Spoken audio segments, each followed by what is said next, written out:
Stop the presses.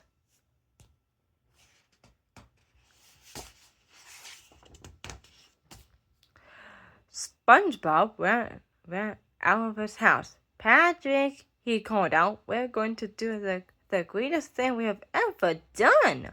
Are we going to look at my rock? Asked Patrick. No, said SpongeBob. We're going to start our very own newspaper.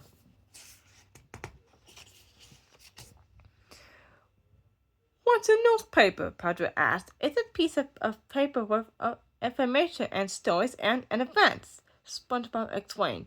We'll write their articles and take pictures. Okay, but I get to name it, said Patrick.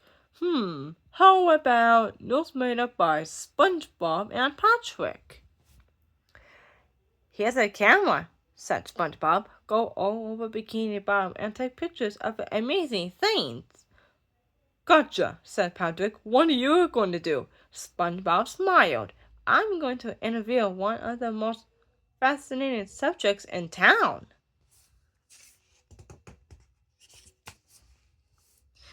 SpongeBob interviewed his pet snail, Gary. Now, Gary, may I call you Gary? Asked SpongeBob. Meow, said Gary. Thanks, said SpongeBob. Did you enjoy living with the delightful SpongeBob SquarePants? Meow, said Gary. SpongeBob giggled. I knew it. Now tell me, is he the best fur cook you know? Meow, said Gary. Wow, thanks again. Okay, last question. Do you love him as much as he loves you? Asked SpongeBob. Meow, said Gary.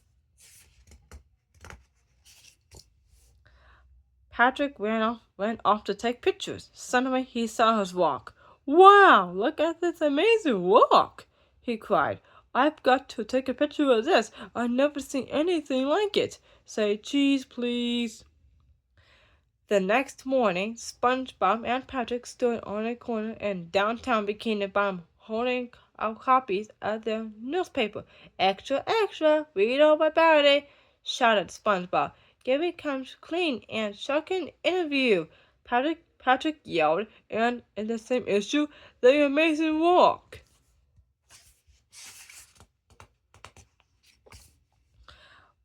But no one brought a newspaper. Everyone just walked by.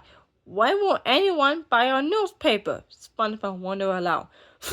They must be rock haters, said Patrick. Hey, Squidward, said SpongeBob. I bet you came here to buy a copy of our brand new newspaper. No, said Squidward. I came here to laugh at you nincompoops. You have to pay me to read that stupid newspaper.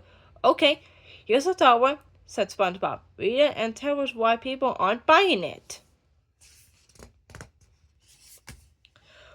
Look, this is boring, said Squidward. Who wants to read about a snail or like a picture of a rock?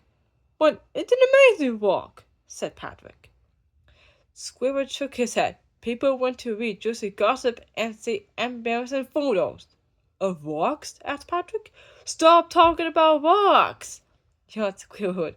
Patrick whispered to SpongeBob. He must be a rock hater too.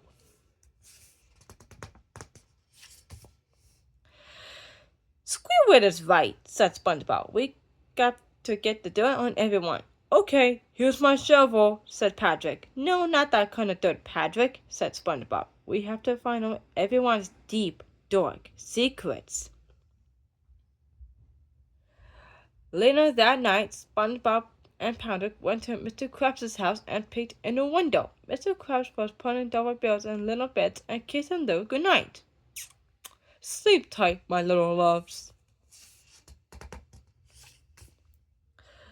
The next day, they spied on Sandy Cheeks. She was hanging her clothes on a clothesline. They spied on Plankton, who was singing a love song to his computer wife, Karen.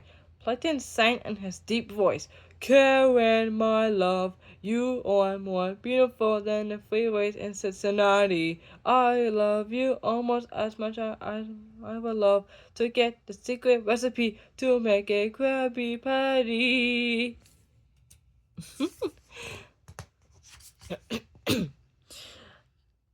They even snuck into Squidward's bathroom and spied on him taking a bath and playing his clarinet. The next day, SpongeBob and Patrick were out selling the newspaper. Plankton sang corny love songs, Sandy Cheeks hands out to close to dry, Mr. Krabs kisses his money, Squidward takes baths with a clarinet, they shouted. Why are y'all sneaking around and taking pictures of me? Sandy demanded. I only kiss me money on Tuesday nights, cried Mr. Krabs. My songs aren't corny, Plankton said, complaining. They are masterpieces of love. This isn't an invasion of privacy, said Squidward, and you didn't even get my good side.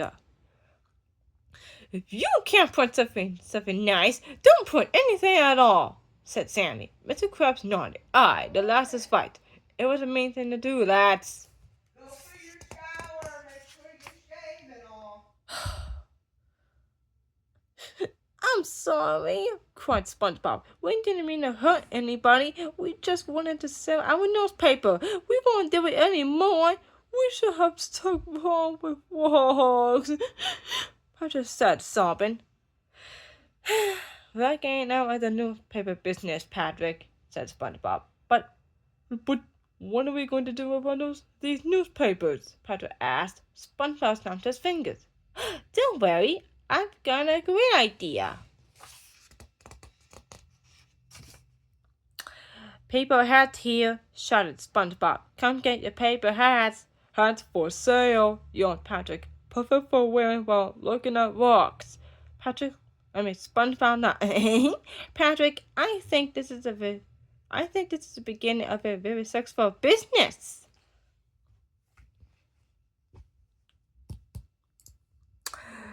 The